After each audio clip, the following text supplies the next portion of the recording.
It is now over 2 years since Rosetta made its rendezvous with comet 67P Churyumov-Gerasimenko. Back then it was 100 kilometres away, but after some complex operational manoeuvres it began a series of flybys and orbits at increasingly shorter distances. The comet, alongside the spacecraft, is now heading towards Jupiter, and Rosetta is nearing the end of its mission.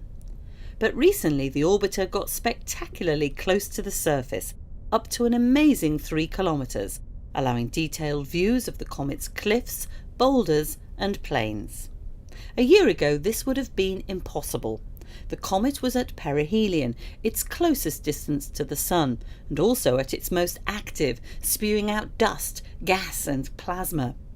This meant Rosetta had to remain at a safe distance of up to 300 kilometres. But these newer, closer passes mean that scientists can observe changes in the comet over time using onboard cameras such as a Ceres. The most prominent, the most exciting changes on the surface, I believe it is still the big drop in the Imhotep plateau, which was 3 meters and 100 meters in height and hundreds of meters in radius. But we have seen smaller scale features like a boulder, which was at least 50 meters big, it was 10 tons heavy, which, well, on the comet is just a chocolate bar of 100 grams or so, but still it's a massive thing, which has moved by 140 meters. Likely due to activity, but we don't know the real reason. Even as the mission is coming to a close, Rosetta remains busy. In June, it completed a 2-week remapping campaign of the comet's northern hemisphere to produce a new, higher resolution 3D model that can be used to see large-scale changes of the comet and also where it has lost mass.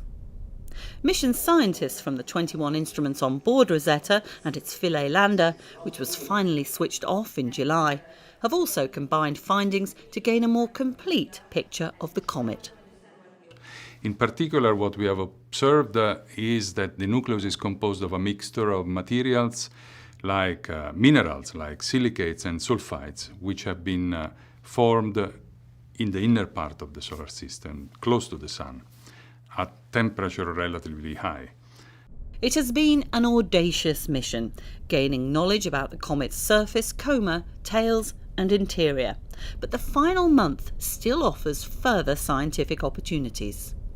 So at the moment, as it's really getting to an end, we will be able to get very close to the nucleus and make measurements that were not possible before.